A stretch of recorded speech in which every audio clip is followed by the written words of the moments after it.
اللهم صل على محمد وعلى آل محمد كما صليت على إبراهيم وعلى آل إبراهيم إنك حميد مجيد وبارك على محمد وعلى آل محمد كما باركت على إبراهيم وعلى آل إبراهيم إنك حميد مجيد.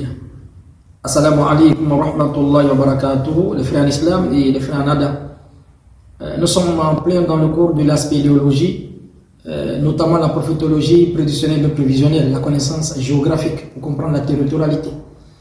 Et ce cours est plus qu'important, ça va nous permettre de comprendre le cheminement des prophètes depuis le pédigré de l'histoire, je parle depuis Adam, si vous voulez, Noé, jusqu'au dernier prophète, au dernier maillon de la chaîne prophétique, Muhammadin sallallahu alayhi wa sallam. Et ces récits sont là, ces enseignements sont là pour nous assagir, pour nous édifier. Pas pour dire plus que nous savons. Ces enseignements sont tirés des enseignements du concepteur Maître B.T. Mahmoud. Et les versets qu'on prend, ce sont des versets qu'on a étudiés avec ces formateurs, ces concepteurs. Donc la prophétologie prédictionnelle et prévisionnelle, c'est une science à connaître. Et ça étudie les pourtours maintenant de la vie des messagers. Donc, comme je le disais tantôt, la spéléologie, celui qui veut discréditer le prophète sallallahu alayhi wa sallam de la course vers l'apostolat, vraiment, il va se buter à plusieurs informations bibliques, évangéliques, thoraïques et extra-coraniques. Et donc, le dernier du prophète, Mohammed sallallahu alayhi wa sallam, a reçu la révélation toujours dans la grotte.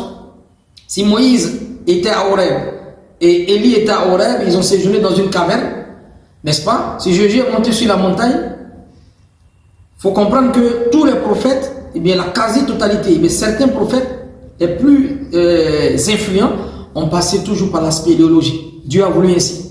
Ça a été de façon volontaire, ça a été osé.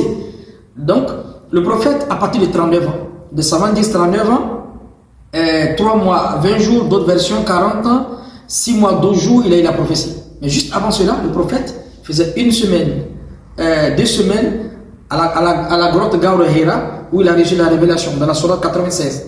Et quand on prend le Rahiq Maktoum, le livre du grand savant Abdurrahman Mubarak Fouri, à la page 96, ce récit encore est cité qui détaille la révélation qu'il a reçue concernant la sourate 96.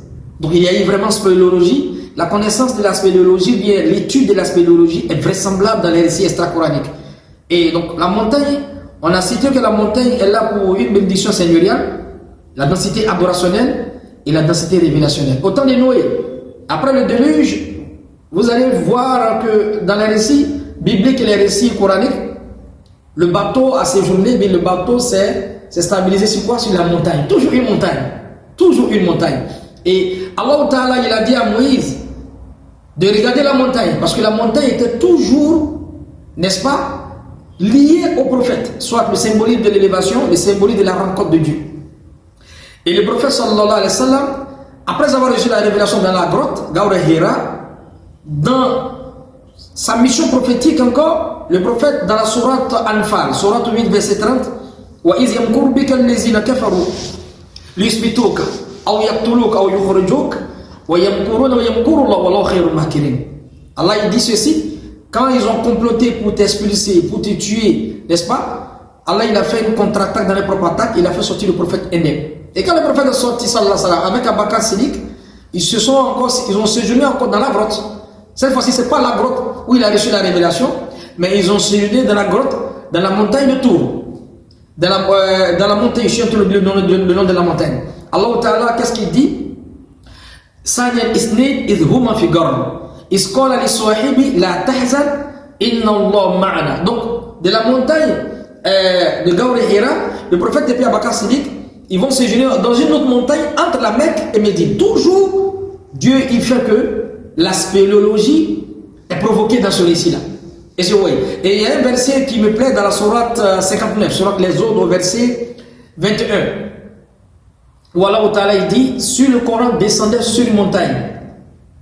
La ra'aytahu khashi'an mutasaddi'an min khashyatillah wa tilka al-amthal nadribuha lin-nas la'allahum yatafakkarun law anzalna hadha al-Qur'an 'ala al-jabal.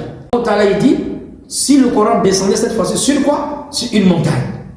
Vous allez voir la montagne fondre, ou bien devenir poudre, mais s'affaisser par la crème d'Allah. Donc ici, on a plein d'éléments, et notamment encore les versets, 55 versets bibliques qui nous parlent de quoi? De la spéléologie. Et si on retourne dans la sourate 18, qu'on va essayer de détailler peut-être prochainement, on parle des Ashabul Kahf, les jeunes gens extraordinaires, les jeunes gens de la caverne.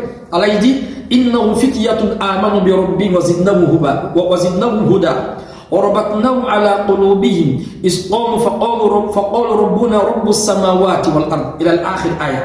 Les jeunes gens extraordinaires, les chrétiens les appellent les sept dormants. Ils ont fui les peuples qui adoraient des idoles. Ils ont séjourné où ça? Dans la caverne. Ils ont fait 309 ans. Dieu dit 300 wasda de 10 ans, on a augmenté 9 jours. Sinon 9 ans plutôt. Donc Moïse fait 40 jours, 40 nuits vers la montagne.